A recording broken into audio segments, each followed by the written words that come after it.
Oh, I just got to find it already. Lost it.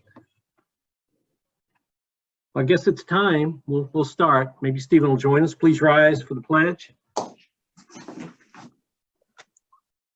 pledge allegiance Allegiance to the flag of the United States of America and to the republic for which it stands, one nation, under God, indivisible, with liberty and justice for all.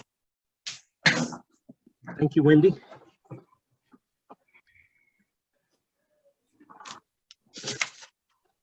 So can we have the roll call, please? Yes. Mrs. Fryrick, Here. Mr. Posnell, Here. Mr. Robinson, Here. Mr. Sanders, Here. Mr. Scalab, Here. Mrs. Schrader, Here. Mr. Sears, Here. Mr. Sullivan, Mr. Tillman. Here. Okay, thank you. Reminder, rather than silencing your cell phone, please leave yourself on mute unless you have something to say. And this would be the first opportunity for public comment. So if you could slowly scroll through and let us see them.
Is that all of them, Wendy? 8? .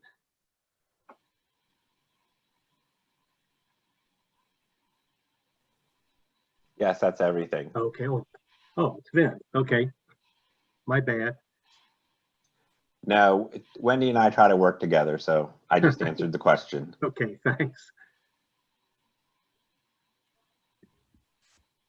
All right. Linked online, we've got the minutes of the Planning Committee meeting from August 3rd, 2020.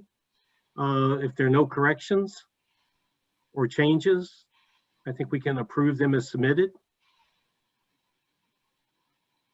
Mr. Sears.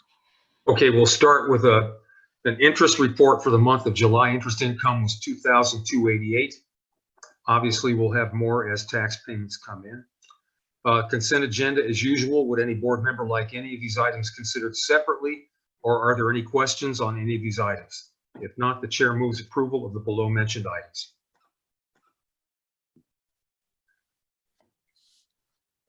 Do I have a second? Second.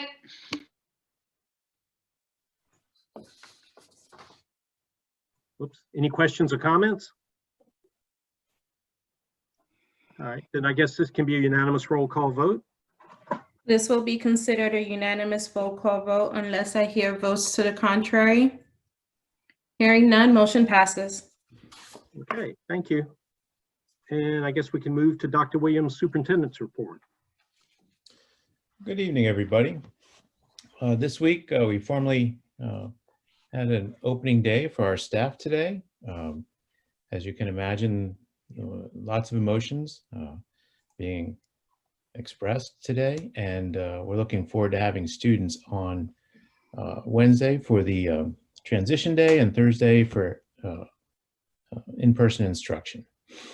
We're also excited about the online program that's being developed by Dr. Krauser and Dr. Ketterman and the rest of the staff who are working on this project called the Trojan Online Pathways.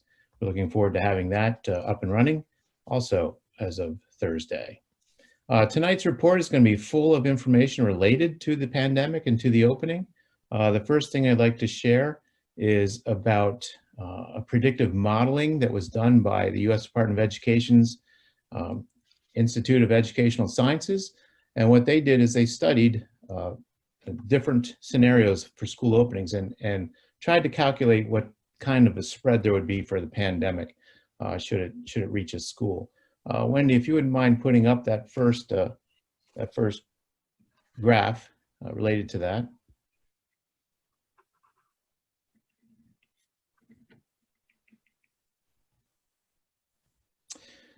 In this graph, the USDOE produced a chart that outlines how quickly the pandemic COVID-19 could spread based on various scenarios.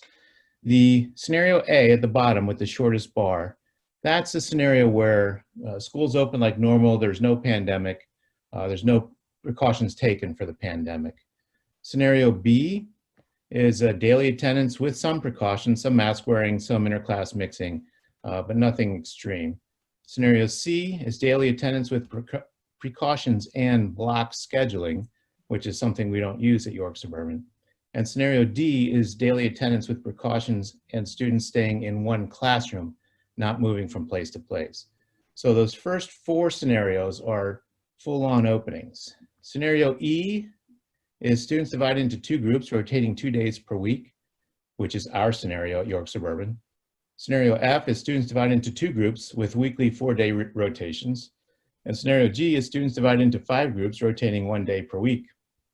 And what the chart shows you, their predictions are that based on a full open without precautions, the pandemic would spread 5 times more rapidly than it would in the model that we're using. We're using model E, the yellow bar. So models A, B, C, and D are full open, and models E, F, and G are hybrid opens.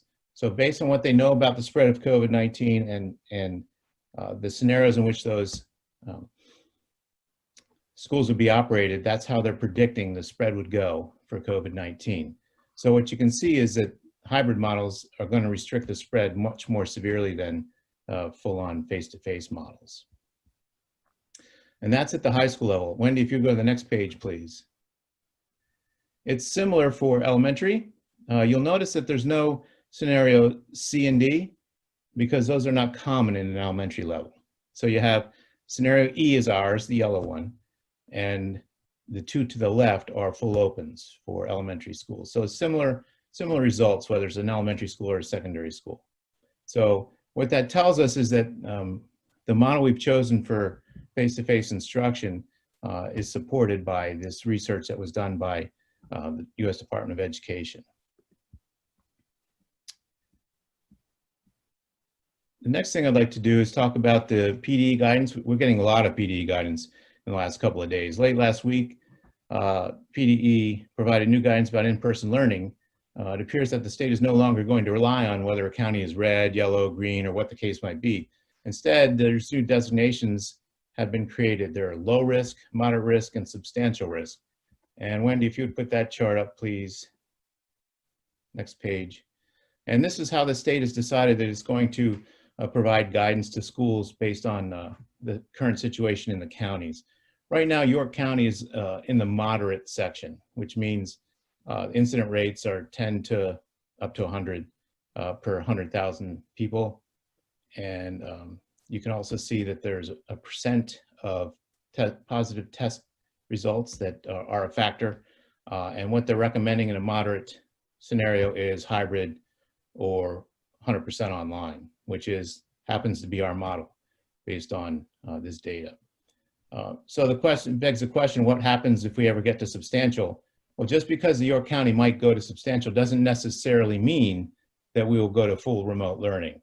But this is the guidelines, the guidance that the state has provided to us to help us make decisions about where we're headed. If the county, for example, would go substantial, but we have no outbreaks in our schools, maybe we continue with hybrid learning and not go to 100% remote online learning. So we'll have to see how the data plays out and what happens as far as that's concerned. Today also, PDE issued an order stating that masks are required, which is what our plan said anyway, but some school districts did not have that in their plan. They were allowing people to not wear masks if they were 6 feet apart. And clearly PDE said that's not acceptable, and the Commonwealth said that's not acceptable. Masks can only be taken off when you're eating or drinking and when you're spaced out 6 feet apart while you're doing that. You are allowed to provide face covering breaks that can't last any longer than 10 minutes, and you still have to be 6 feet apart when you're doing that. And you also don't have to wear a mask if you're operating equipment that makes it difficult to use a mask. So our safety plan has already taken those factors into consideration, already has that in it, so we don't have to modify our plan based on the guidance, the order actually that was released today. The next thing I want to talk about is attendance in remote learning. Wendy, if you would not mind putting the next graph up, please. Attendance during remote learning is interesting because what the cyber charters always used for their attendance was the fact that a student did or did not log in. But PD is saying clearly that that's not an acceptable threshold.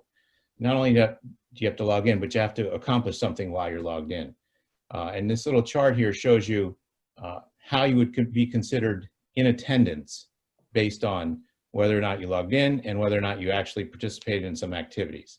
So you have to have some daily interaction with your online content to be marked in attendance for that day. So you can see on the chart there, the green areas produce attendance and the red areas, pink areas, not so much. The next thing I'd like to talk about is flexible instructional days. Tonight, Dr. Krauser will be outlining our plans for the implementation of flexible instructional days in advance of board action at the August 31st meeting. And Dr. Krauser will talk a little bit more about that in a few minutes. FID days may be used when school days must be canceled due to inclement weather or other disruptions. Depending on how the pandemic unfolds, we may not need to use FID days this year, but it would be wise to have them available should they become necessary. PDE approves FID applications for a 2-year period. So we'd be asking for your approval at the next meeting, and that'll cover us for this coming school year and the following. I don't know that we'll need them this year, but it's nice to have that as an option if it's ever necessary. More likely it'll get used the following year. And based on our experience in forward learning and whatnot, and what we've been doing to prepare, we feel like the FID days would be worthwhile activities for students to take the place of a day of instruction. Also like to mention today that the youth sports facility use, we've been watching our athletic program and how it unfolds and how our athletic safety plan is going, and it's going well. We feel like the athletes have been abiding by, well, we know they've been abiding by the health and safety plan for athletics, and it's gone well, and we haven't had any problems with it as of this date. So what we're going to do is we're going to allow our youth programs to use facilities as long as they abide by our health and safety plan. They, of course, have the option to make more restrictive health and safety plan, but they cannot have a health and safety plan that has lesser restrictions than our own athletes have to engage in. So any youth program that wants to use our facilities would have to work that through our athletic director, Mr. Matt Marshall, and fill out appropriate forms and have appropriate insurance, and they'll be able to use facilities. It's important to note that that permission would only be granted as long as our athletic programs are allowed to continue. If our athletic programs cease operating for whatever reason from any governing body, that would also be true of the youth organizations. And the last thing I'd want to mention is that the student enrollment report is will be attached to the superintendent's report, and the numbers are a little bit down as compared to last year, including our charter and cyber charter numbers. But we don't have all of kindergarten in just yet, and we'll have a truer picture of enrollment come September. Remember, these are August 1st numbers, so August 1st was a little, let's just say a little sparse. And with that, I'd like to take a look at the agenda there, Wendy.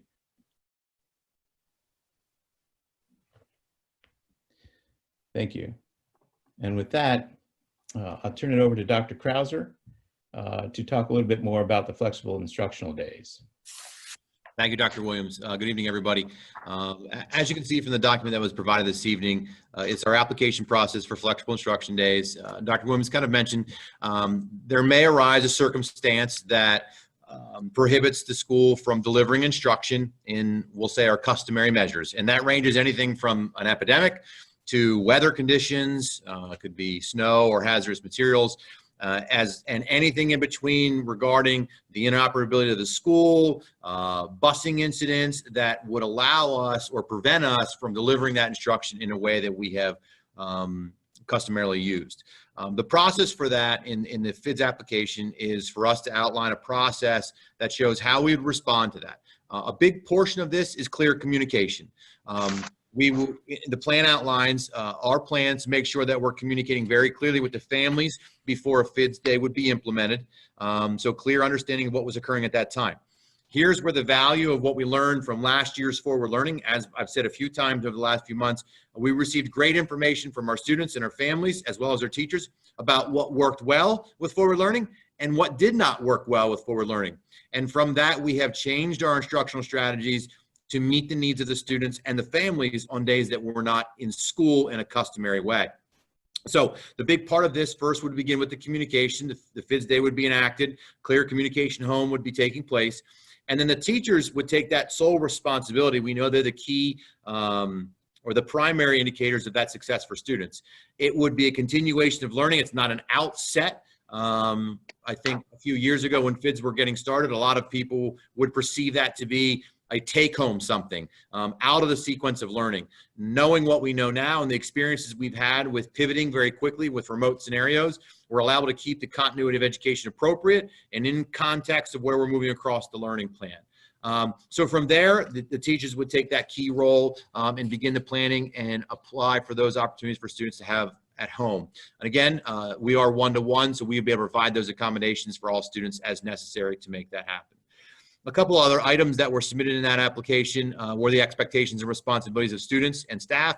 And as you can imagine, it's relative to their levels of engagement and what they need to do with those same online behaviors. So a lot of what we learned clearly about forward learning And as Dr. Williams said, and most importantly, this gives us a 2-year window of opportunity to apply and use those FIDs as necessary. It's something that we have that we would only call on in those dire circumstances that would prevent us from having school as regularly scheduled. Thank you, Dr. Krauser. And while we fill out the application is not final until a school board approves the application. So we'll be asking you to approve that application at the meeting on the 31st. And the deadline for this is September 1. So our August 31st meeting is the date that we would have to have this approved by, if you're willing to approve it. All right, the other informational item on there, and number 2, I've already talked about. Are there any questions about anything that has been contained in the superintendent's report tonight? Dr. Williams, there are some interesting looking numbers on the class, the report of, the students in classes, like 39 or something. They're like at the top of the columns and things. Is this just seems a little out of place on these reports? It doesn't seem quite as that you handed to us. If you look at, I don't know, Yorkshire first grade, there's a column for first grade with 29 students, and then 36 students in second grade, and then all the others appear to be within class guidelines. So those students that are going someplace else or doing something else, or we haven't assigned them yet, or? Honestly, I'm not sure why that. Okay. I could respond to that. This is Tawn. I could respond to that. Yes, Okay. that typically means that they just hadn't been placed in classes yet, because we had people choosing between top and hybrid, and things weren't certain and known. So I know Dr. Stoltz was waiting to get some confirmations on who was going where before Yeah, she okay. actually assigned them to the classrooms. Okay, I mean, that occurs at Valley View and East York, all the schools. So that is students who have not been assigned to a classroom yet. Is that correct? Or some other? And they have been assigned now from when that report was. Okay, I know it's dated August 1st. That's why I Right. hesitated Right. to ask, because I know that you've really been. And that's why I even hesitated to put it in here, but you're used to seeing a monthly report, and I would not put any stock in an August 1st report.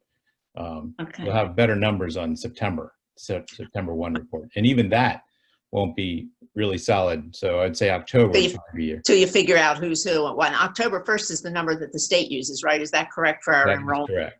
numbers? So, and the other thing is, I am a bit concerned about the York Suburban Youth Sports teams and the use that you are projecting that they have of our fields. I think it's well and good for these teams that the coaches are fill out the forms, and what happens when it's a game and some other team comes who has not filled out all these forms and been questioned on the status of the health of the students and so forth and so on. What happens then? Just, you know what I'm saying? These aren't just going to be practice fields for these teams. These are going to be competitive fields that they'll be used for competition. Is that correct? Well, there's a number limitation, so they won't be able to have things the way they normally would in normal circumstances. As far as students are concerned, or as far as the number of people. spectators watching and things, because I think I remember in our plan, we're not having, parents and everybody sitting around. We're using just coaches. We're not using volunteers. Right. And I'm concerned about, making sure that they understand the importance of cleaning up after themselves on these fields, which has in the past, when groups have used it, been an issue. And this is certainly not something that our custodial staff needs to have extra time. They don't have that kind of time to be cleaning up the fields. So I hope that there's some real supervision. But I'm not so sure that I'm fully in favor of this. You're going to go ahead and give it a shot, and I guess we'll just have to see how it works out, but I don't fully support it. Thank you. You're welcome. Dr. Williams, I kind of have a question along those lines. So we have one of our groups has agreed to follow by our guidelines. We're not monitoring every hour. Suppose they don't. Who assumes liability? Does the district or does the club? The club would. And we're setting up a mechanism by which people can report infractions to the policy. they've agreed to. And that could result in the revocation of that permission. So they're fully aware that they have to abide by these regulations, and if they don't, they'll lose the ability to use the facilities. So are all these clubs required to have insurance? I guess, Yeah. you know, it's great to say that they're liable, but, you know. Yeah, they're required to have insurance even before the pandemic. Okay. So that's already part of the operating procedures. Okay. Anybody else? I have a question about the flex days, the FIDs. We're limited to a certain number, right? What is that number? There was a limitation at one point. I'm not sure that limitation is going to be in place going forward. Oh, really? So it's much more flexible now? That's my understanding, Okay. unless anybody has heard differently about that. I think that's our hope, but in the beginning, yes, it was, I believe, a 5 limitation, but I think there's been some flexibility, and we hope that to be, by nature, a little more flexible, I guess. And Thank you. What's important to note too is that if we had FID days last school year, it wouldn't have mattered anyway. We wouldn't have used them because the pandemic was just a different animal. I have 2 questions. So, I don't know if we've covered this before, but at what point would we close schools? Like a case comes in, like just one positive case, would we close a school or like quarantine a class? Like at what point would we close? Well, Dr. Krauser can answer that in detail, but essentially we'll be working with the Department of Health, who has been very responsive from what I'm hearing in other districts, getting back to school districts very quickly when something comes up as far as any kind of concern about somebody being infected with COVID-19. So we would take direction from the Department of Health on whatever the circumstances might be at that time. So it wouldn't necessarily be one positive case, wouldn't necessarily close a building or close a district. The answer, like everything else in COVID, is it depends. Dr. Krauser, do you want to add anything to that? Yes, I can. Well, first of all, I did get a confirmation that in the 1920 FIDS application year, there was 5. This moving into what we're seeking approval for is listed as an unlimited number of days. But to your question, Carly, the Pennsylvania Department of Education has provided some guidance to that. And as Dr. Williams said, we're in consultation with the Department of Health when that happens. But they do have a guiding, I'll say, matrix to use. And the way that they're working within a 14-day period, they're categorizing it out. It's categorized as, let's say, for example, you're assessing the county transmission rate, and there are 2 to 4 students or staff in the same building, or less than 5% of the total number of students in that building, or the number of cases, don't exceed the less than 10%. We consider that to be a low transmission rate. And basically what the current guidance would be is that you close that particular school for up to 3 to 5 days. We clean the areas, we contact the public health department. If we are in a moderate stage, which means the county itself is between 10 and just under 100 for our case count over a 7-day, they would recommend for a 5 to 7 day clean. So this kind of rubric is being used to apply to a variety of different resources. And I'll share that with you in particular. And it's something that we can share to the board as a whole. But it is on PDE's website. It's been the updated guidance that we've been using at the district level. This is Joel. Scott, in that matrix, there's a sentence that's repeated in just about every block, and it goes something like this. Public health staff will direct close contacts to quarantine. Who's the public health staff? Right. That's a great question. Currently, we're still working with the PA Department of Health as our leading primary contact for that process. That's our direct case. My understanding is some local districts, have been their direct contact, and they're advising, and you're right, that's the last bullet on all those lists. Public health staff will direct close contacts to quarantine. And that's where the responsibility of the school then gets transitioned to their roles and responsibilities. So that means that we are not the public health staff. Correct. Correct? Thank you. Other questions? I actually have one more. So I just want to know if the parents are going to be contacted every time that there's a positive case in the school. Yeah, we have no desire to keep this information from anybody because parents will need to be able to make the decisions that they think are right for their students. So by providing the information we have, they can be as informed as we can make them. We don't have any desire to keep that kind of information from people. We haven't in the past kept information from people. We don't plan to change that. Okay, thank you. Well, clarification on that, Tim. Does that mean, for example, that if there's a case confirmed at Valley View, you're going to put out a notification to the entire district?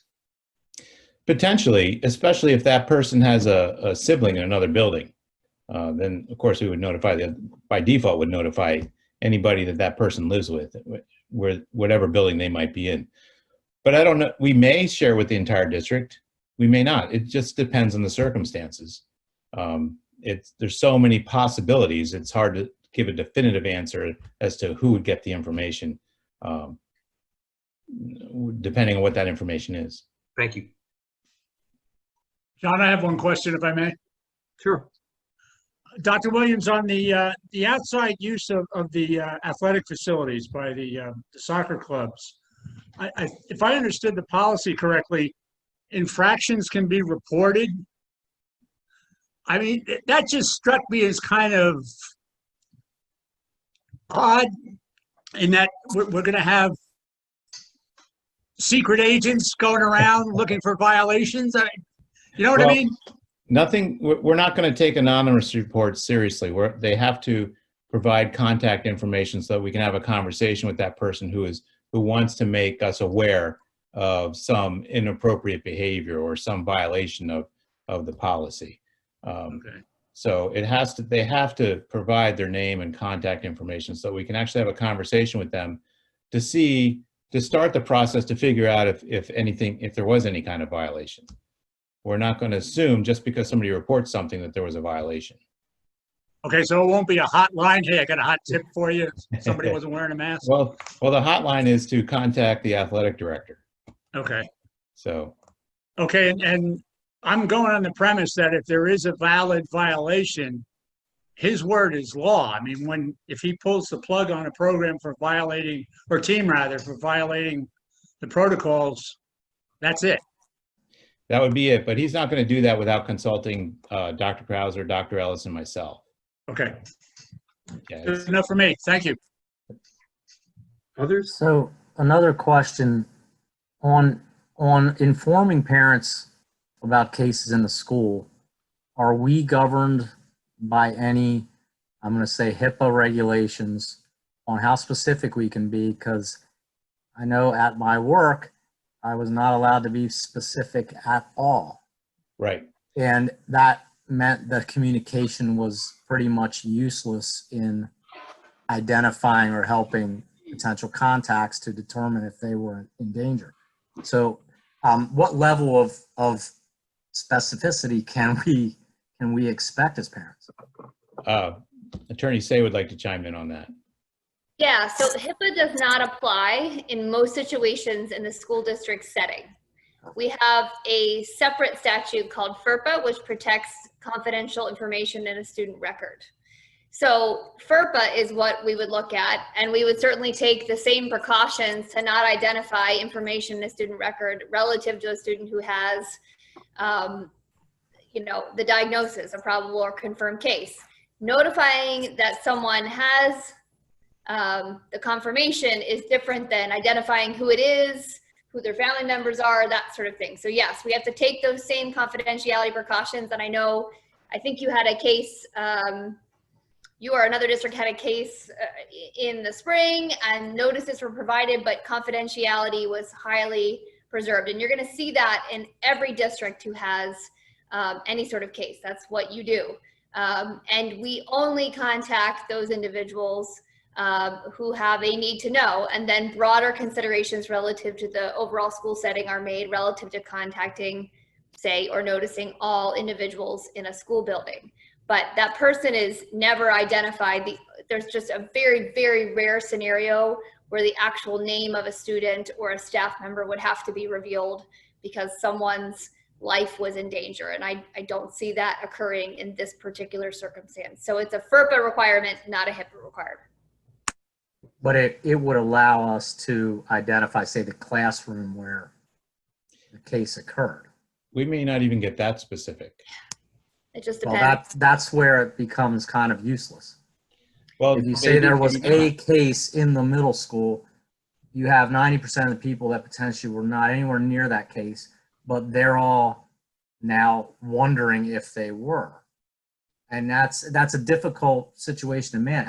As in business, that's next to impossible. You know, I had to get 200 people concerned when there were maybe 6 that were in contact. And that's just a difficult situation to manage. So, I mean, it sounds like we're going to have somewhat the same restrictions on I guess that we would have to notify broader with not a lot of specificity in order to avoid identifying the person, basically. Right.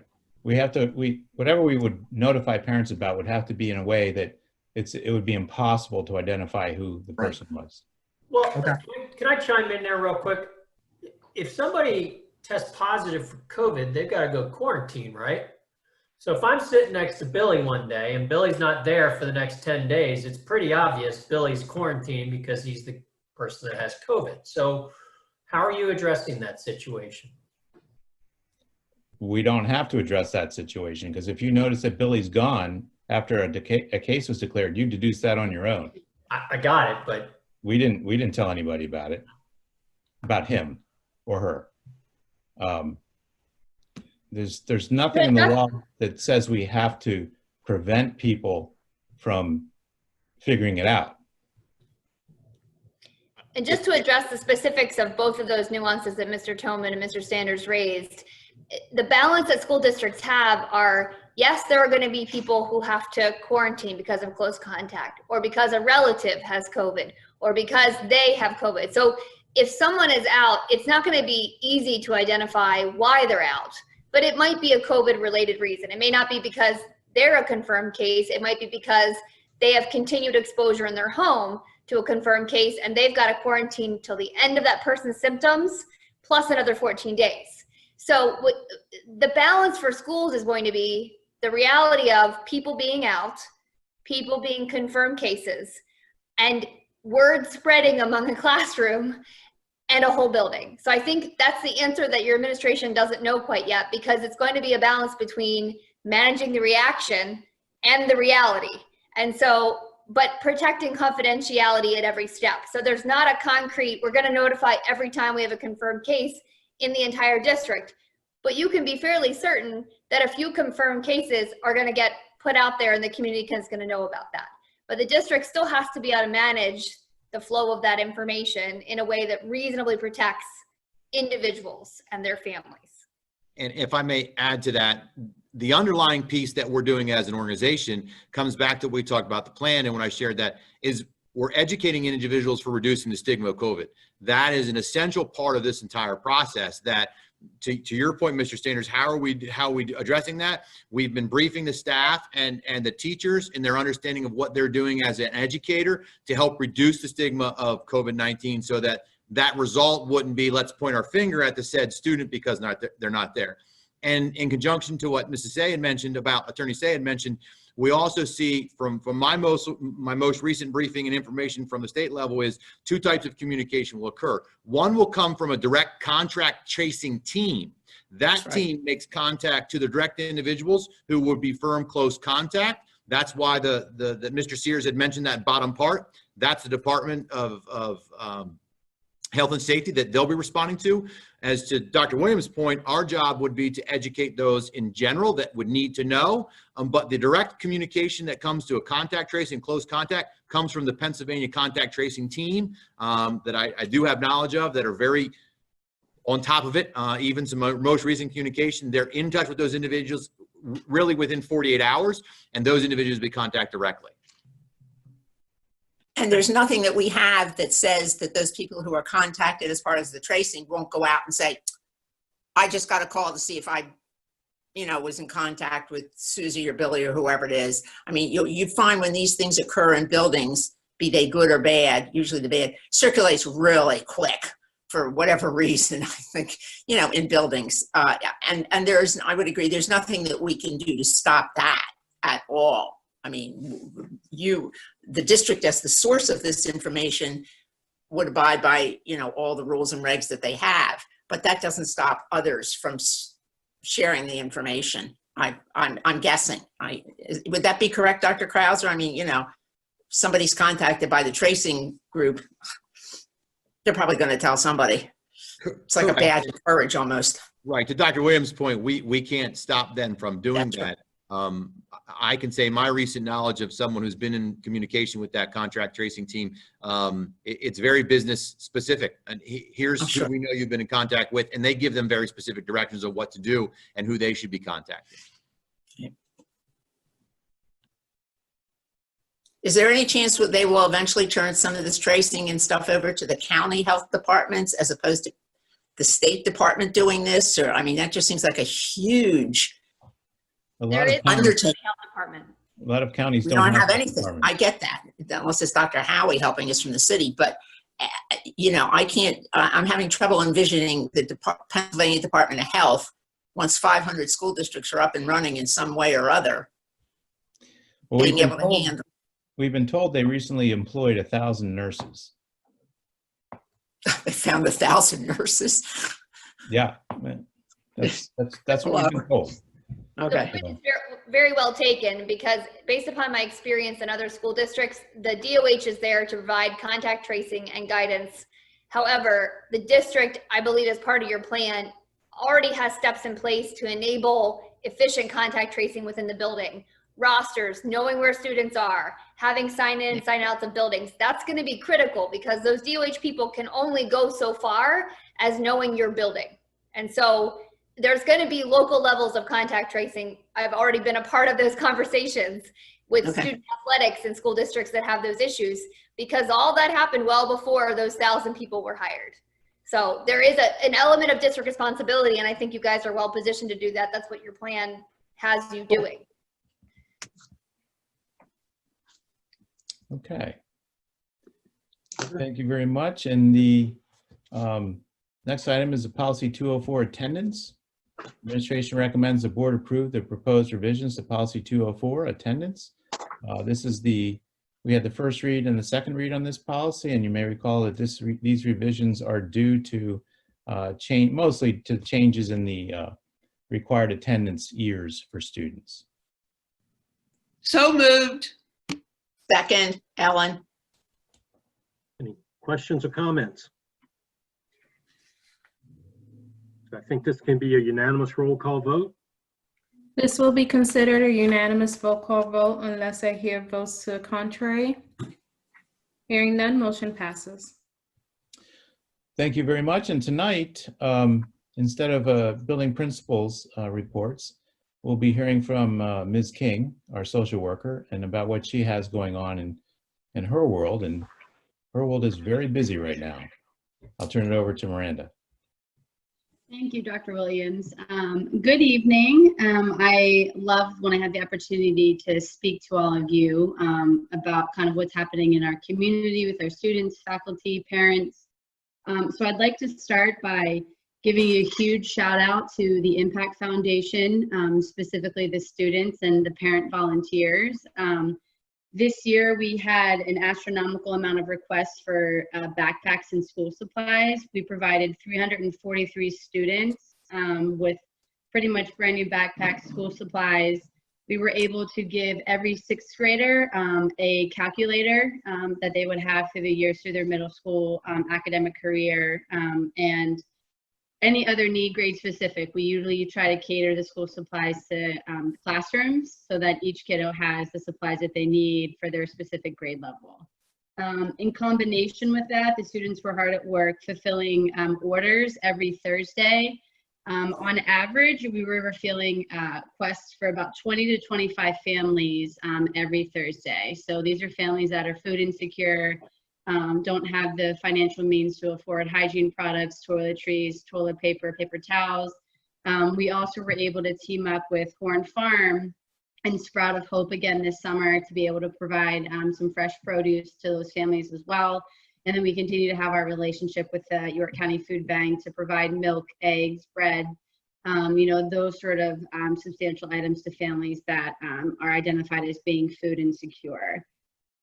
Myself, I wanted to, you know, continue to be an active member in the community all summer, and I'm going to continue to do so for our families that elect to do TOPS that still qualify for free and reduced lunch, but may not have the means to actually pick up those meals. Every Monday, Wednesday, and Friday, I was delivering roughly 40 meals plus or minus to students in the community, as well as just home visits to check on a lot of our kiddos that are in unsafe homes, whether there is a history of abuse. Children and youth, the reporting was down exponentially during the summer and during COVID from March until the end of May, because our students were not in school and teachers are a high reporting mechanism to report those cases of abuse. We're also taking a lot of new initiatives when it comes to the social emotional needs of not only our students, but as well as our faculty. Over the summer and during COVID, I offered a mental health check-in for our staff once a week, just to kind of to see where their mindset is, how they're doing, are they managing the stress load? And I'm going to be continuing that as we move forward in this school year, every Wednesday morning for our staff district-wide to have that mental health check-in. We're working to implement some things in the curriculum in our classrooms. I know how important academics are, but when we look at trauma, and if we talk about adverse childhood experiences, the ACEs, every single person, child, janitor, bus driver, no matter who you are coming into the district to start school this year will be identified as one if I gave them all the ACEs tests, because trauma and a mental health impairment or a physical impairment, a pandemic is identified as one on that trauma scale. So I think it's really important to recognize every person that, you know, will be interacting with each other. Our students have experienced a level of trauma that's pretty significant. So I know the district is doing a great job. Our teachers, staff, we have a lot of experts when it comes to social emotional learning to create that safe environment to help children relearn that structure, that routine, you know, just how to be in school and how to be in school safely. Along with that trauma, being trauma informed, you know, that kind of goes in combination with the district goals and the comprehensive plan and the thing that we're going to continue to kind of throw out there. I know when you talk about trauma, there's this kind of fear, or, you know, it's a heavy word, it's a loaded word.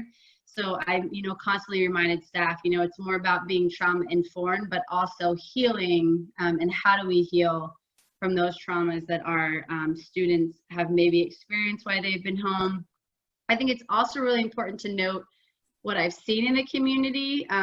We've had our really high achievers who have done very, very well adjusting to what this COVID world looks like. And we have a huge percent of our population that has actually gone the other way.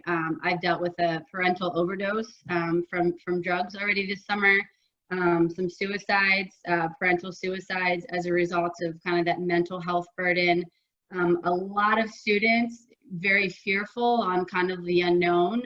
What does it look like? Can I go to school? How do I go to school? And then we also have students who can't wait to come back and rebuild that attachment because they have no attachment or a safe space in their home where they're currently residing. This week alone, on Friday, I had 4 bid meetings in one day on foster kiddos that are coming to us, because a lot of kids were placed, even if children and youth wasn't receiving a lot of calls. The calls that they did receive were highly abusive. We've had a lot of students placed in our district over the summer, as well as an influx in our homeless families who are, you know, more and more are being doubled up in lieu of, the financial ability to not be able to afford rent, utilities, and those things. I do realize right now, by law, they're not able to really be evicted or the utilities to be shut off. So my concern as we move forward in this pandemic, when some of those things start to lift, I anticipate a huge number of our students and families that will need to utilize those services as a result of being unemployed or not having a financial needs to support their household right now as well. So it's really all across the board. I would like to say the same with our faculty. I think we have faculty that are, ready and excited and ready to be back. And then a large portion of our faculty that is sharing in that anxiety, the unknown. So we've done a lot of discussion. I presented today to several of our buildings on how to kind of create a culture in a classroom that's sensitive to the mental health needs of everyone. Maybe not just those students that we've already identified, but kind of catering to the needs of all individuals to create a culture that's safe and to kind of rebuild some of that structure as we, move forward in this hybrid learning model. So I know I threw a lot at you, but I wanted to give you an opportunity for any questions as well.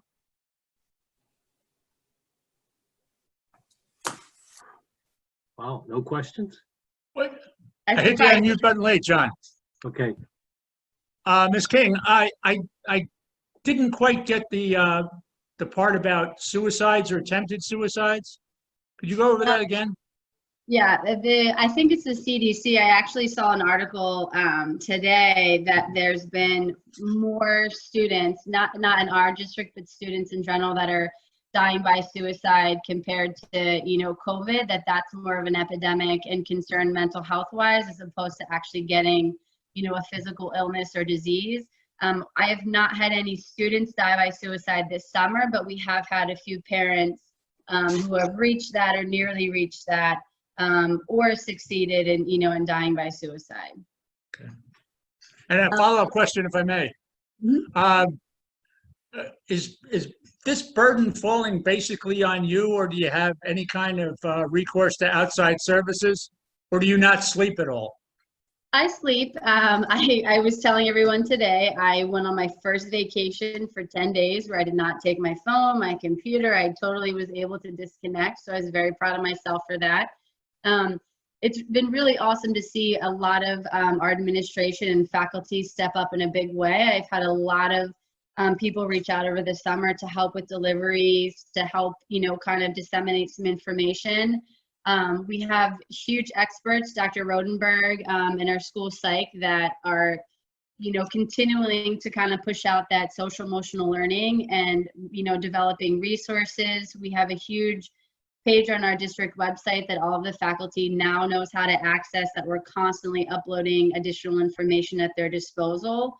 I think we have more buy-in on the importance of mental health needs, that more of our faculty are becoming more comfortable to have a conversation, keep the conversation going, and, not being afraid to implement some of those things in a classroom. But if you're asking, do I need help? Absolutely, 100%. I would love a second person to kind of break down secondary, primary, just some of those needs, because it's going to continue. And right now, I would say I'm putting out fires, which I kind of use that terminology a lot, as opposed to actually making long-term change, just because it's hard to service, 3,200 students, especially now when the need is so incredibly vast across the board. Community services are available, but for mental health providers, a lot of it's telehealth, or you have long waiting lists. So that's a whole other battle on getting our students and families into services without having that wait time, which is why we're trying to implement some things in the classrooms and holistically through the district to kind of bridge that gap until we can get our families connected to providers. So at this point, any potential for partnerships, say with our good friends at WellSpan Behavioral Health, are probably on hold? I'm hopeful, but I do have the president's personal cell phone number now, or office number, so I'll be sure to hit him up whenever I'm in need. Okay, thanks very much. You're welcome. Okay. Okay. All right. Thank you, Miranda. You're welcome. And that concludes the superintendent's report. Okay, thank you. Mr. Chuli. Good evening, everyone. It's my pleasure to introduce Dr. Wayne McCullough as our first item of business under the business office report. Some of you are familiar with Dr. McCullough. He is the executive director at the Pennsylvania School Business Officials, and he also served as the business manager at Southern York County School District. So I'm going to pass it over to, because there's just no justice that I can provide Dr. McCullough in an introduction. So let Dr. McCullough. Okay, thank you, Kathy. Good evening, everyone. I bring you greetings on behalf of the Pennsylvania Association of School Business Officials. As Kathy mentioned, many of you I know for many years. In fact, I have to say, Betsy grew up right over the hill of my home here. So Betsy, it's nice to see you on this phone call as well. We, as you know, were charged with looking at the business office in terms of operations and also staffing levels. And I do want to provide a preliminary report to you as you already begin a process of planning. But before that, this might be the most important thing you hear all night. I've been in many board meetings over the last couple of weeks. And I just want to let you know how much I admire and appreciate your professionalism and your dialogue with each other and collaboration. I appreciate and respect that very, very much. I've been in board meetings all four corners of the state in just the last couple of weeks. And I mention that because I really want you to sincerely know that I'm very impressed with your dialogue and collaboration. So thank you for that. I appreciate it very, very much, and having the opportunity to sit and witness that and the way you conduct your meetings. In our study, as we looked at the business office operations, myself and Jeff Ammerman, Jeff is our Director of Member Assistance. Together we have over 60 years of school business experience. Met with Kathy as well as your Human Resources Director to talk about processes and practices and staffing levels, really with these goals. First, to make sure that the internal controls you have in all your fiscal operations represent best practices, but also as we look at processes and staffing levels to make sure you have absolutely the best return on investment you possibly can have. And in fact, some of the recommendations we'll have reflect what we believe will be an improved return on investment for you with some minor staffing changes.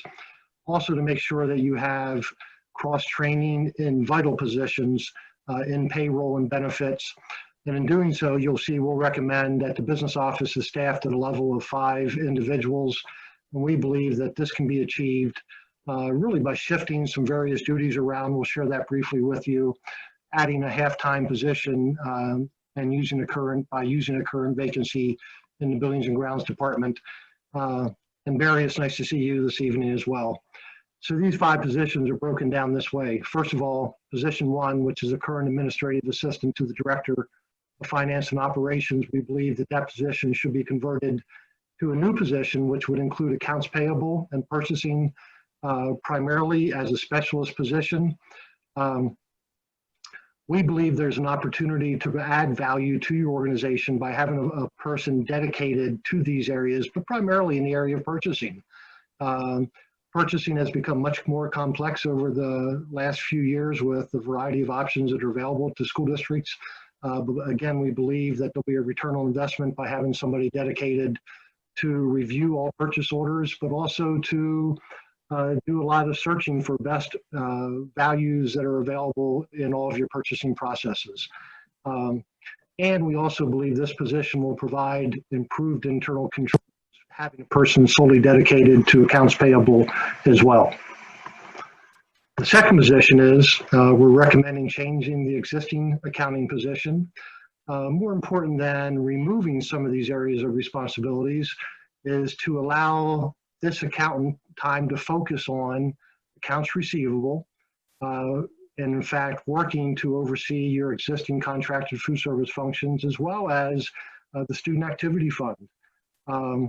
We believe, again, from a return on investment standpoint, that this person, we'll mention again later, will have the opportunity to work directly with your tax collectors And our experience is when there is full-time dedication to working with tax collectors, that there is an opportunity for return on investment in improved tax collection rate, but also improved cash flow from having the quicker deposits and so forth. But just very, very important functions, both of these.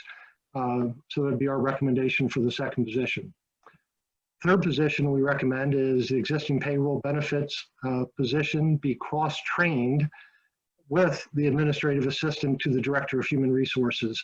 In addition to providing very important redundancy for these positions, it also is a way to provide checks and balances for both payroll and benefits, which is the highest cost item you have in your district, but also most importantly, to make sure everything that's 100% accurate, to make sure people who leave or people who change positions are the benefits are accurately reflected in a timely basis, as well as pay is accurately reflected.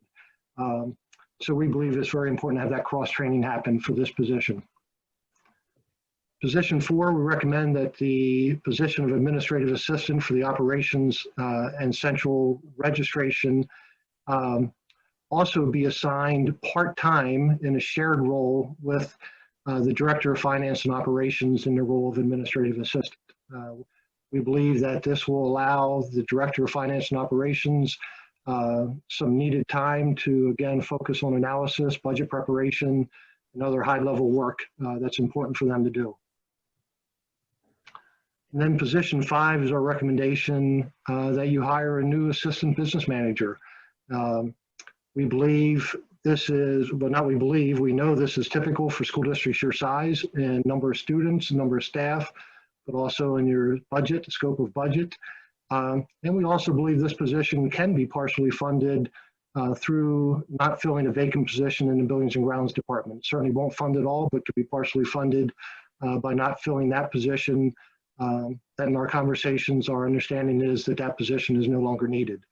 The primary responsibilities of the assistant business manager would be federal programs, capital projects, working with the local audit, assisting with the budget preparation, annual financial reports, and also maintaining the general ledger. Then finally, just a couple of additional notes from the accountant position. Again, I mentioned already that a primary role would be for them to work with the local tax collectors. Typically this function goes very well in school districts, but when it doesn't go well, it has a major impact on the life and well-being of the school district. So it's very important that there is some oversight and timely work that's done with all the tax collection processes.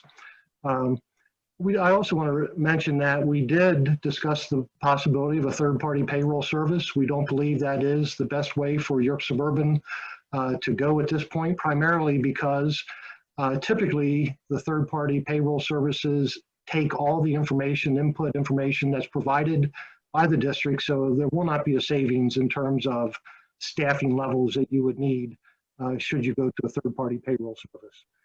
We also believe you should consider in the future bringing in-house transportation routing. This is a common finding of the Auditor General when they visit school districts, that when school districts contract out for transportation services, that they maintain the routing function internally in order to provide the best cost environment they may have. So we recommend you consider that, and we certainly can help with that in the future if you would like. And then also we believe that with the staffing levels that we recommend, that the staffing level will be significant enough that it would allow your chief financial officer to do timely reporting analysis that's very important for Kathy to have time to do. We believe this will have a significant impact on just budget creation, as well as providing the board and administration with both short and long-term financial projections. So that's brief. Kathy, I'm not sure if you shared the entire preliminary report with the board at this point, but if not, we'll be happy to share that. And any questions you may have, we're certainly happy to entertain with you in any way possible. So I have not shared the report with the entire board. I will do so prior to Wednesday's personnel meeting when we will have further discussion on this. But if anyone has any questions for Dr. McCullough or I, we're happy to answer. I wanted to mention, I'm sorry, I'll take a question in a second, but I wanted to mention PASBO does these as peer reviews. Experience in school business is what we offered and we bring. Personally, I've done over 150 of these in the last 4 years in school districts throughout the Commonwealth. So I want to share that as well. Please, I'll take a question. Thank you. Yeah, that's Joel Sears, Dr. McCullough. On the issue of bringing routing in-house, I'm under the impression, maybe Ellen, you can help on this one, that we did have it in-house and we made a conscious choice to farm it out. So, the recommendation to bring it back in, I guess needs to be balanced against whatever the rationale was to farm it out in the first place. This is a complicated issue. I know that from a mathematical standpoint, it's one of the toughest. And I'm asking this because I wonder if you think we have the expertise in-house to manage this. It's more than cost. Yeah, I would just add, Joel, that you are correct. We did it in-house for forever, and probably 6-7 years ago, we let it out to the transportation company to do that routing, and they took over that, as well as answering many questions from the parents and things like that when the routes went out and there were problems and everything else. So whether it's time to bring it back in again or not, I guess is part of a discussion. But that was a really, really complex issue. The beginning, the entire summer, and then the beginning of school was just, as they say, hell on wheels, for lack of a better term. That doesn't mean that we don't do it or shouldn't consider it. I think we ought to look at it if the landscape has changed. So I would just add that we work with Reliance to establish the routing and the bus stops. So it's not something that Reliance does on their own.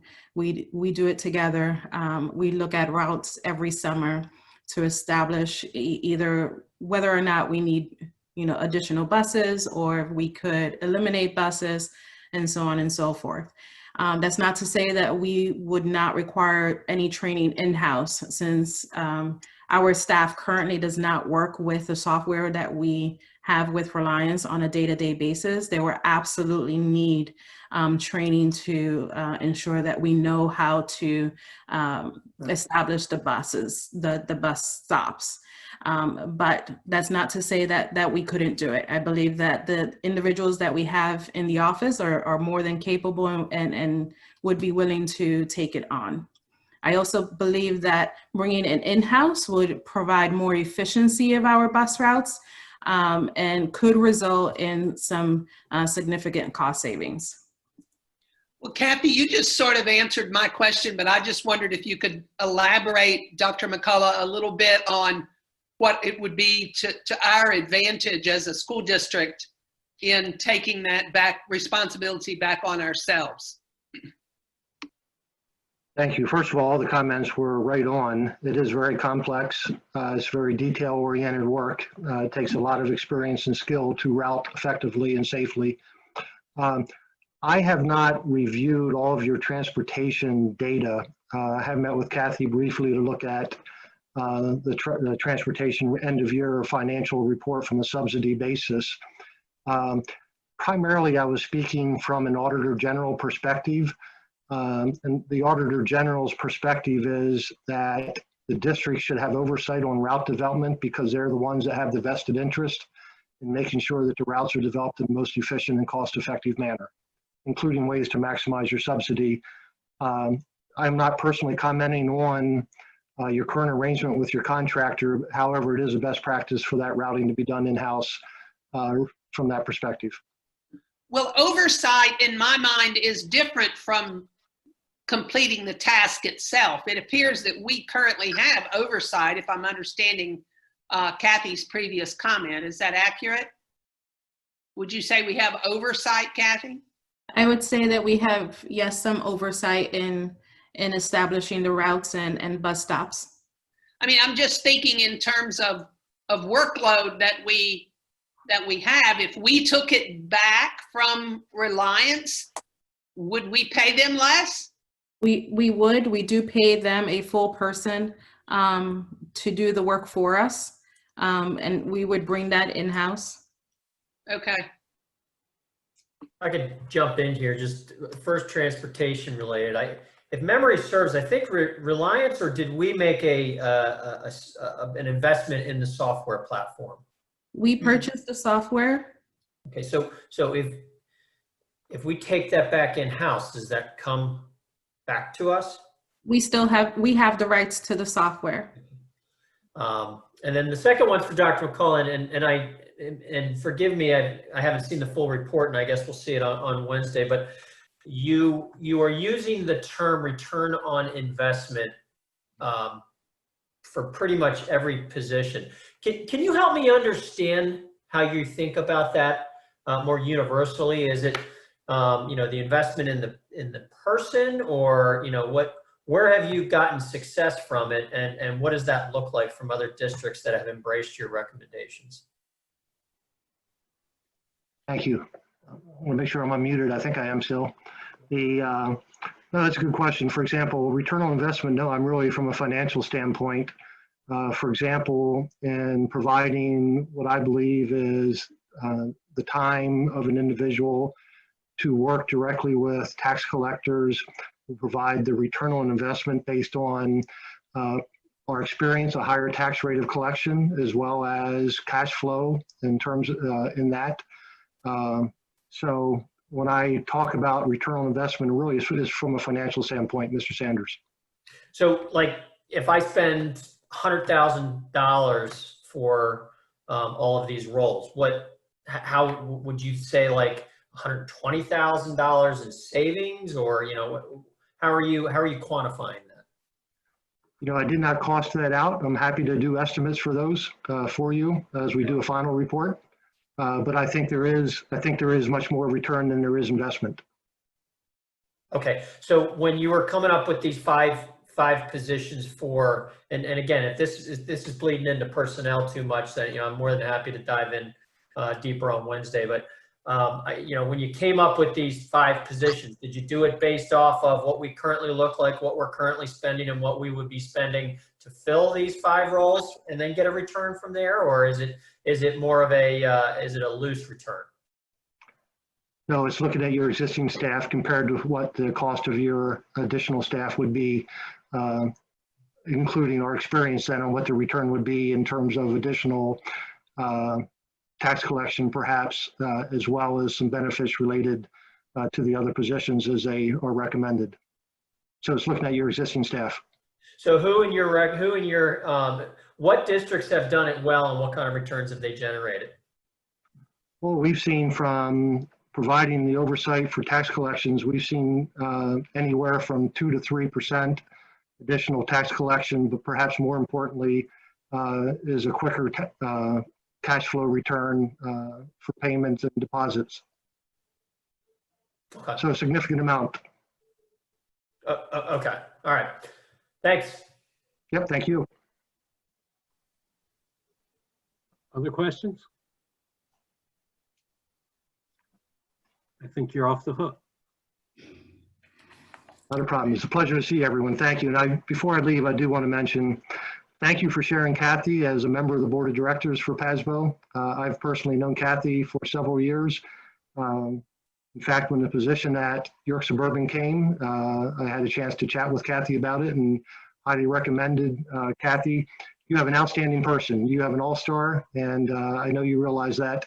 But I just want to make sure I have a chance to thank Kathy and thank you, York Suburban, for sharing her with PASBO. Thank you. Thank you, Wayne. Yep. Have a nice evening. You too. Okay, Wendy, if you can put up the agenda. Kathy, do you have a copy of that slide, the PowerPoint he just used? Yes, I can send Okay. it with the report. Thank you.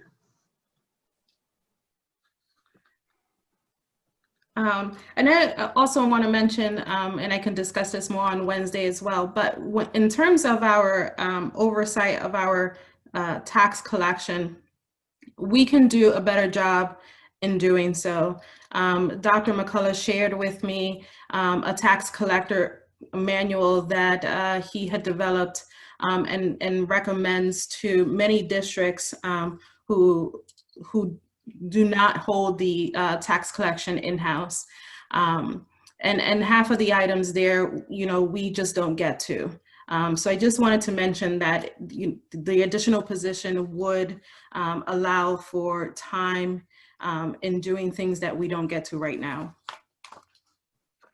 So on the second item is for board vote and consideration. This is an annual approval of the 2021 bus routes and bus and van drivers list. So moved. Schrader. Who was second? We have a second? Second, Frierick. Thank you. Questions or comments? Kathy, I noticed that there are some vacancies. I'm assuming that Reliance is working very hard to fill those on that list.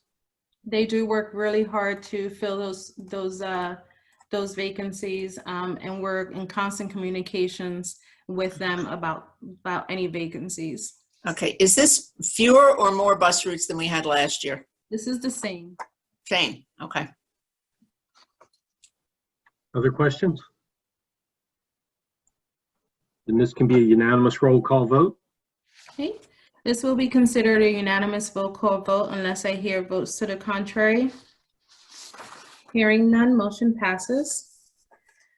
The second item for consideration and vote tonight is the service agreement between York Suburban and West York. This is for special education services. So York Suburban will be providing West York student special education services for a cost of $27,319. Thank you. And that is the labor and benefits of 1 teacher and 2 paraprofessionals.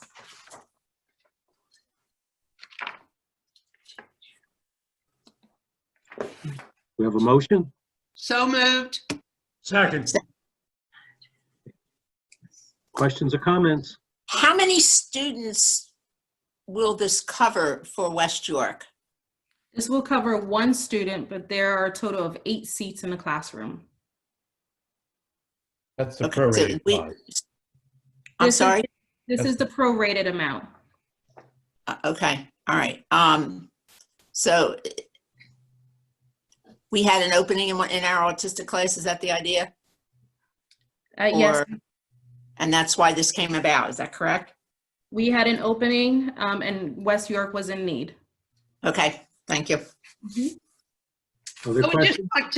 I'd just like to make the comment that I think this is awesome. I'd like to see more sharing like this among the school districts. I think it's a win-win all the way around, and I'm glad that administrators could work it out so that we can do this kind of thing. It's definitely a good thing. Thank you.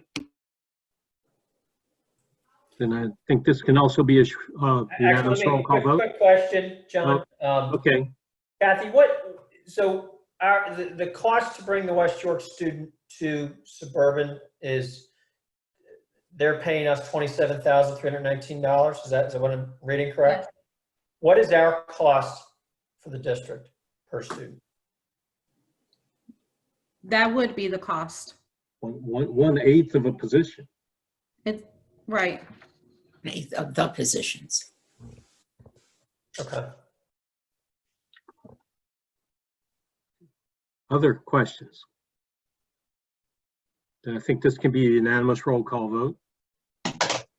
This will be considered a unanimous roll call vote unless I hear votes to the contrary. Hearing none, motion passes. Item D, 1 through 4 are all items for discussion and approval at the next board meeting of August 31st. So the first item is a terms and condition agreement with Giant Company, and they'll be administering our flu shots for York Suburban employees. Kathy, on that agreement, there's a reference to a Schedule A that has the fees, but that's not part of the document that's at the link. Do you know what the fees are? There are no fees to the district. Thank you. Is this something the employees go there to get the shots, or they're going to come and line the shot? Giant will come on site. Good.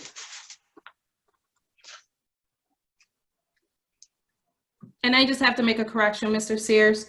We are not paying a fee to Giant. The district is not paying a fee to Giant, but in some cases, and I would have to speak with HR, but in some cases, they will bill the insurance for the administration of the flu shot, which is mostly what will occur. So our insurance will see the claims, but there's no fee to the district.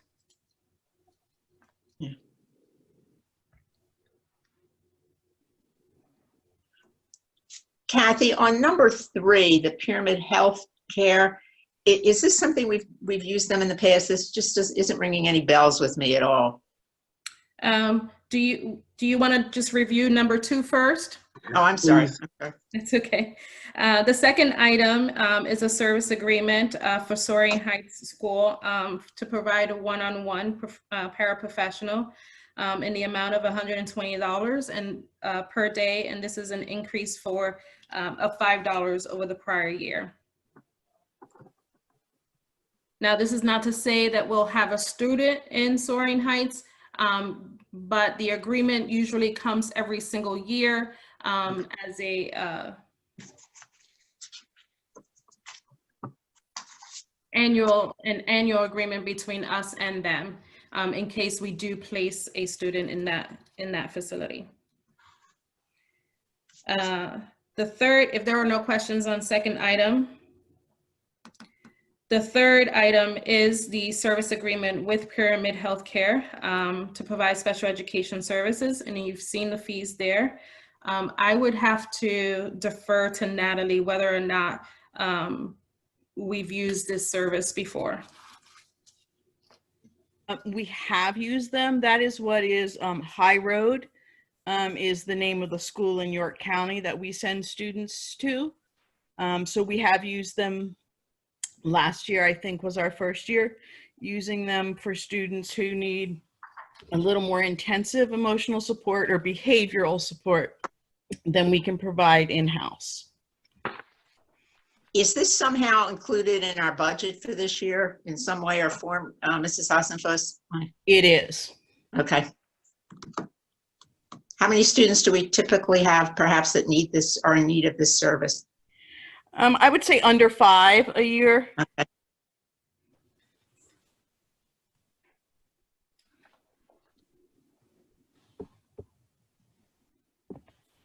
Okay. Are there any other questions on items 1 through 3? Okay, seeing that there are none, Wendy, I'm going to share my screen.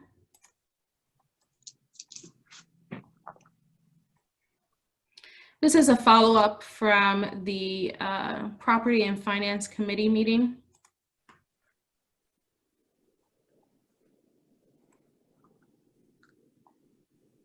We had discussed the cost of the door project. Please let me know if you need this enlarged. Can you move it up, or are you going to work your way down? Yep. Just move that. Okay. So if you recall, the middle school project had 3 portions of the door replacement. The middle school door replacement and security, East York Elementary School, and Indian Rock. These were the estimates provided by Crabtree. So as you can see, the middle school ranged between $897,000 to $1.1 million. East York ranged from $509,000 to $633,000. And then Indian Rock ranged from $326,000 to $407,000, with a total range of 1.7 to 2.1. As we discussed at the Property and Finance Committee meeting, we were looking to reduce the scope of work due to the pandemic and only concentrate on the absolute needs of the door. So we asked Crabtree to provide estimates based on that reduction of scope of work. And so you'll see that the middle school has gone down significantly, and that range is for about 10 doors for 65,000 to 84,000. And then East York Elementary has a greater amount of doors that are needed. And I can provide these analysis, this spreadsheet to the board if you like. Yes. We're looking at 86 doors at East York Elementary. As we discussed at the Property and Finance Committee, there are several doors that are failing, and Barry felt that it was necessary to replace 86 doors. And so that range, I believe, remains the same. Yes. Yeah. Yeah, 86.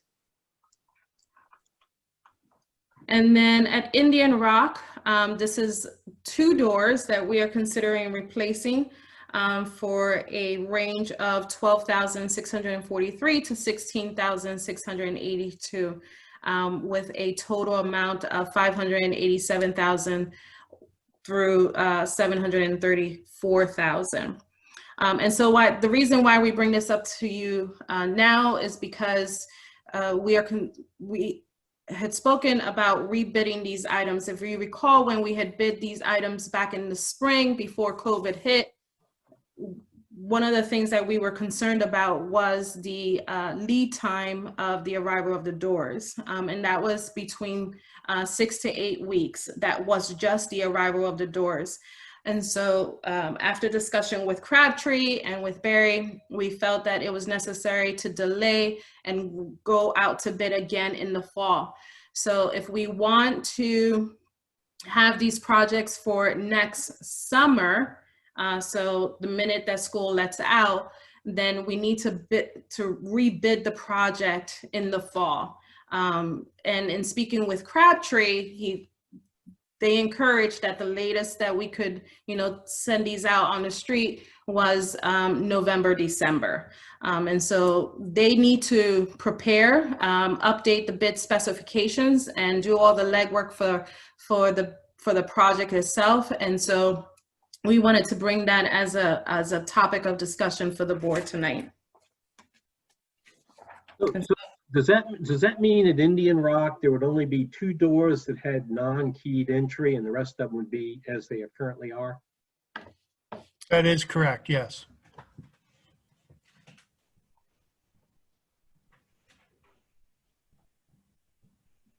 Kind of weird. Okay.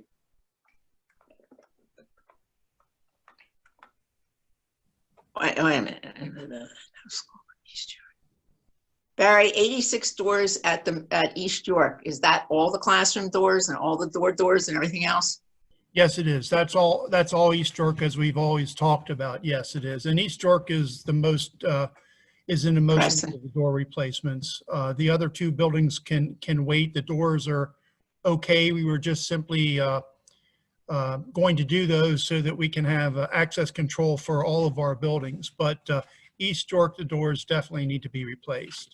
Okay, now at the middle school, are those outside doors you're talking about, not classroom doors? Is that correct then? That's correct. They're all exterior doors. They're all old steel doors that either aren't closing properly, frames are rusting out, and they present security issues. So that's why we picked those doors, and as well as the 2 at Indian Rock. Yes, they're exterior. I was going to say at the middle school, given our issues of last year, this would seem to me to be something we would want to do. Yeah, absolutely. Yeah. So this would be my recommendation, to proceed with East York, the entire building, and then Indian Rock and the middle school, the selected doors that we've chosen. Yes.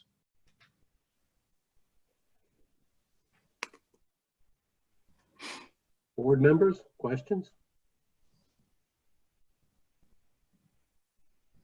When would you see, if ever, Barry, would you see us doing the rest of the inside doors then at the middle school in Indian Rock? Well, that's a good question. I think some of that depends on what you would choose to do with the buildings, looking at the future. More than likely, nothing would be done for, 3 or 4 more years. But when you have, know what you're going to do with the buildings, and especially Indian Rock, then we can make that decision at the time. But again, the doors themselves are in good condition.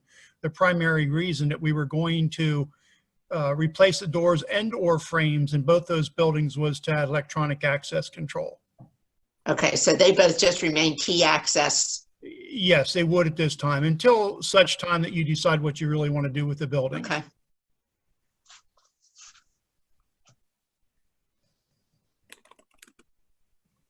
Okay, other questions?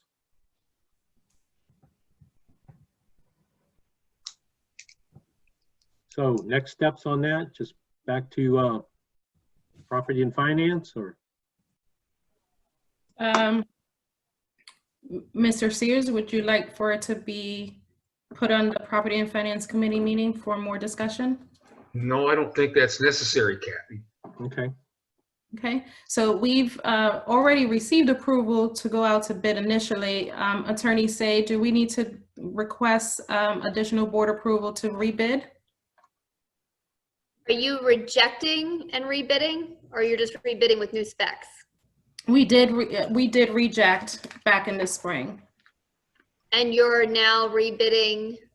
Just the doors. Same specs. Same specs. Fewer doors. Fewer doors. After you rejected prior bids. So yes, the board should authorize that tonight just to cover you. Okay, I can add it onto the August 31st board meeting. I still think that that will give us significant time to go out to rebid. Okay. You can also add it tonight if you want to. You just need to seek public comment on it if you want to keep moving. I'll leave that for the board to decide. Well, why don't we put it on the next meeting? Yeah. That'll be cleaner. Yeah. No problem. Okay. And that concludes my report. Thank you. You're going to see, Kathy, you're going to send us that, your report, your revision there? Yes, ma'am. And Wayne's. Okay, thank you. Thank you. Ms. Bowen? Hi, to start, I just have a few questions about kind of the reopening for school and stuff like that.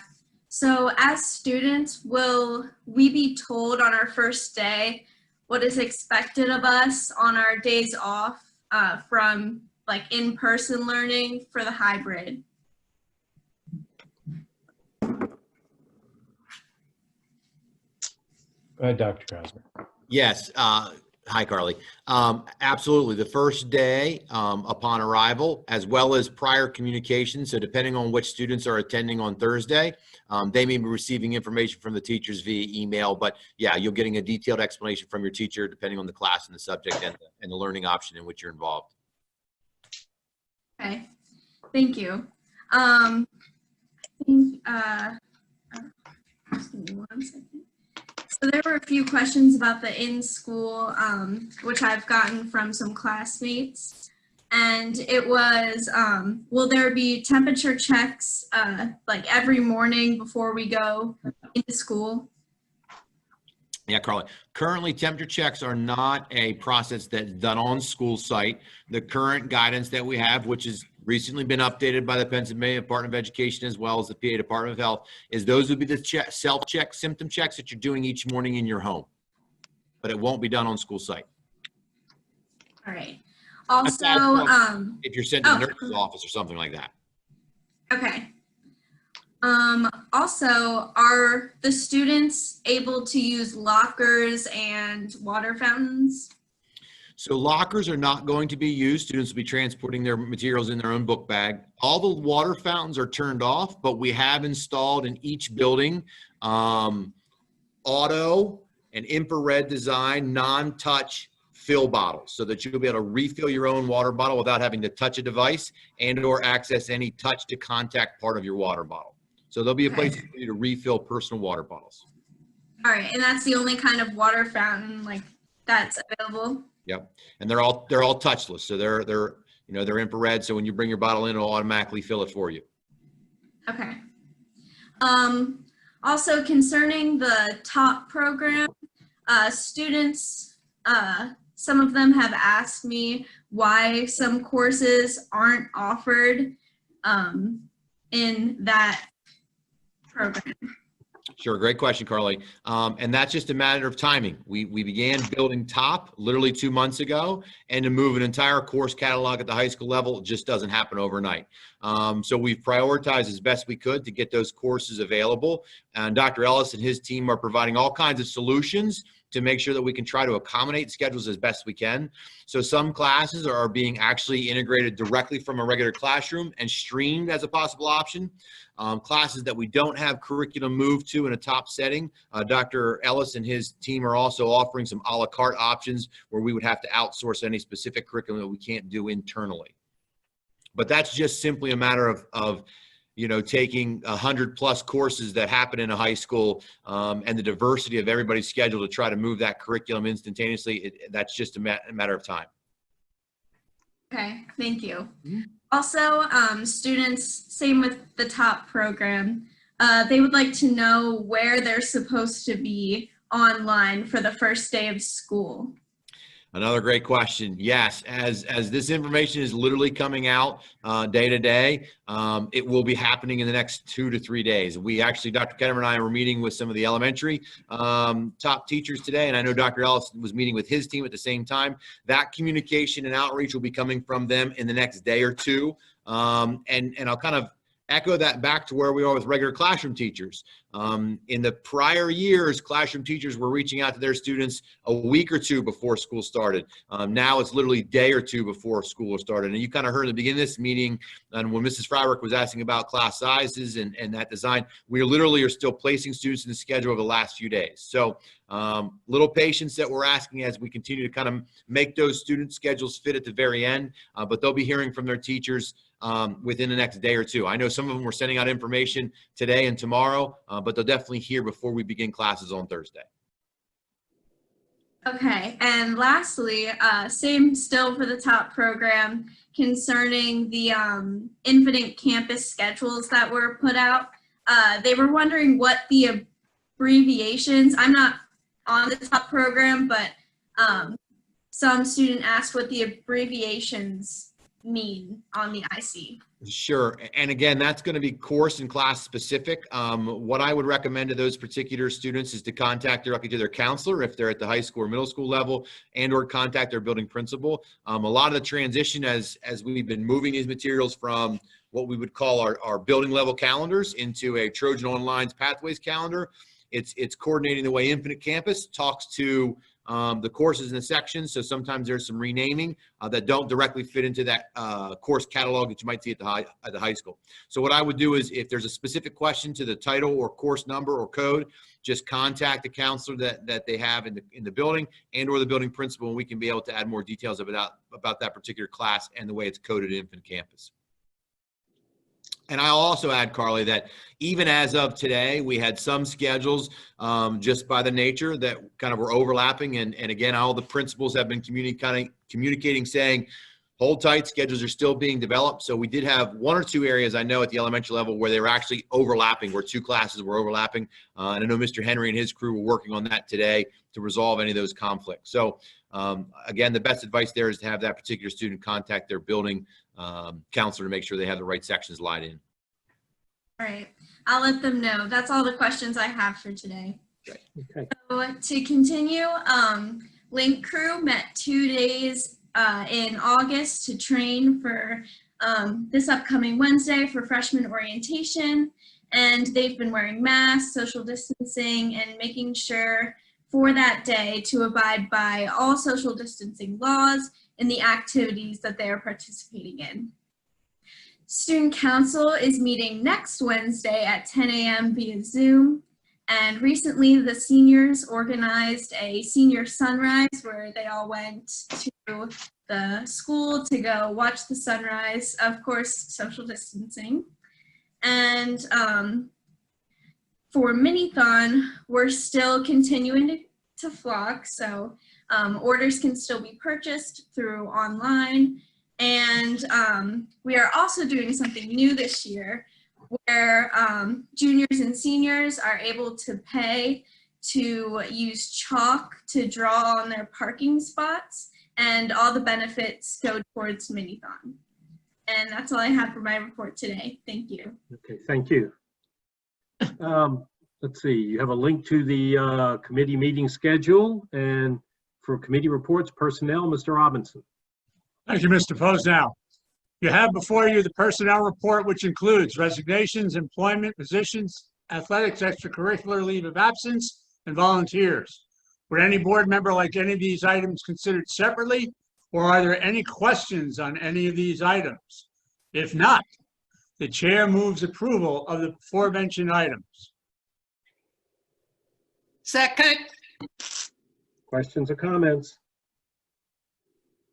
I think this can be a unanimous roll call vote. This will be considered a unanimous roll call vote unless I hear votes to the contrary. Hearing none, motion passes. Thank you. Mr. That Sears. concludes my report. Thank you. Mr. Sears, Property and Finance. Property and Finance convened its last meeting on August 12th, 5 o'clock. The minutes of the 7/29 meeting were approved. They're attached tonight. Presentations, we had some information presented about a greenhouse project at the high school, the Lending Library, Yorkshire. Mr. Gerling went over the capital projects. Mr. Sanders was concerned about identifying COVID-specific expenses, and in a follow-up call that I had with Ms. Chichuli, I learned that there are sub-accounts for all COVID-related expenses and revenues to meet that need, and those will be published monthly in along with our board agendas. Barry gave us a report on the 2021 projects, basically everything being postponed except for the doors at East York Elementary, plus, as we learned tonight, the exterior doors at the middle school and Indian Line. Mr. Gerling also recommended that we do a feasibility study for mechanicals because of the condition and the amount of time that's passed since we last did something like that. Estimated costs, he was a little bit reluctant to talk about. We squeezed him a little bit, and he said it would probably come in over $20,000 to do that study. Ms. Fryrick asked about the status of Bright Horizons for the 2021 school year. Mr. Chuli reported that there is no firm plan at that, there was not at that point. Mr. Henry reported that intercom systems in both middle school and high school are obsolete and that they need to be replaced. And he reminded us that these are not IT assets, they belong to property and finance.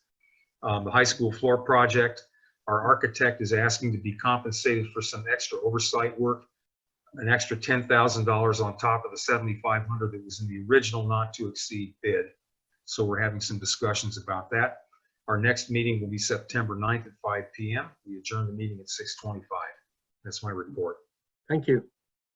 What good news from the legislature, Mr. Robinson? Excuse me, can I throw in another committee report in here, please?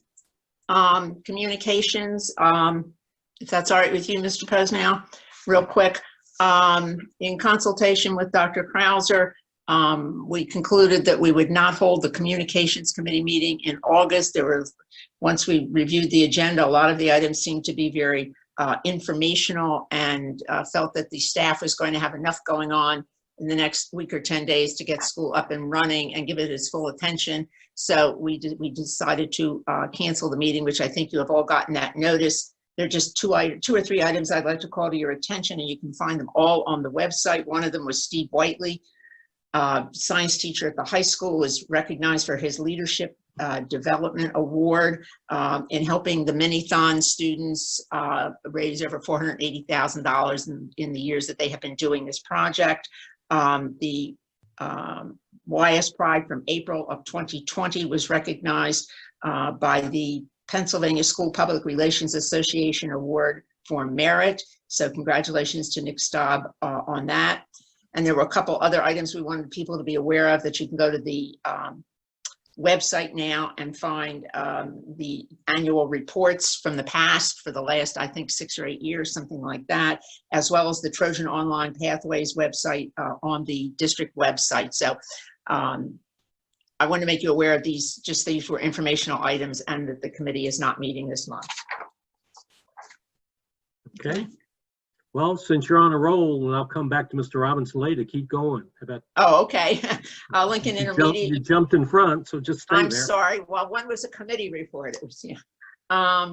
Lincoln Intermediate, you have by Dawn's early light highlights from the LIU board meeting of August 4th, which is always interesting to see.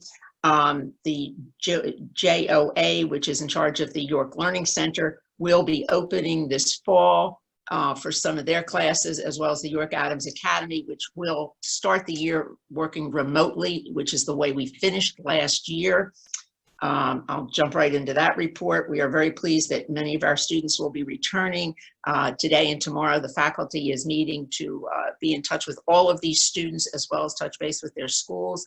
It looks like the students are ready to go, because starting Wednesday, we will begin, as we ended the year, with handing out using safety distancing and masks and things of that nature, hand the students their work and their booklets, and we will do this every Wednesday morning, as well as we will be doing our testing for those who are interested in coming on a weekly basis. We have to know the Friday before if someone is interested in taking the test on Tuesday, which will be online, and information has been shared with all of the guidance counselors in the participating districts.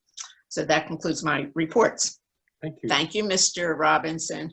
Mr. Robinson. My pleasure, Mrs. Fryrick. Ladies, Mrs. Chichuli, Mrs. Schroeder, would you like to go first? If not, the legislative report. Let's see.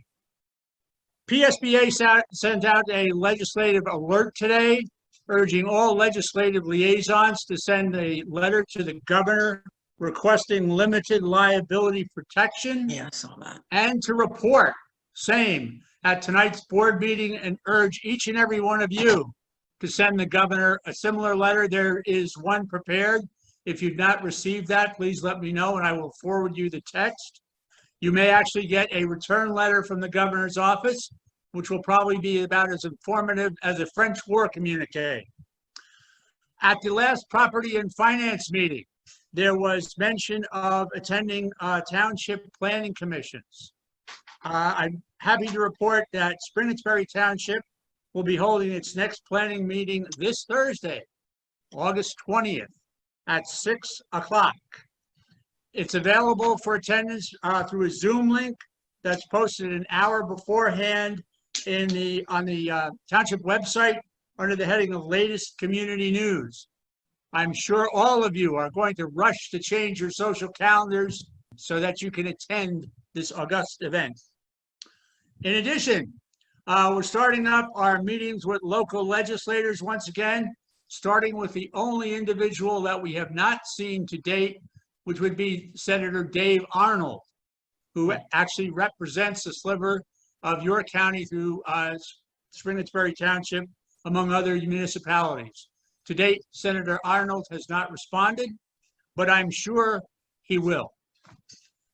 In other news, PSBA is urging us to be more active in urging permanent mandate waivers and charter reform, which we will do with alacrity.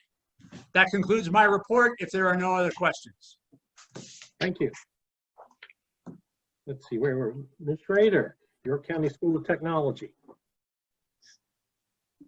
Yes, I would just briefly like to let you know that things are moving right along at the School of Technology. Their first day, they'll have 2 cohorts of students.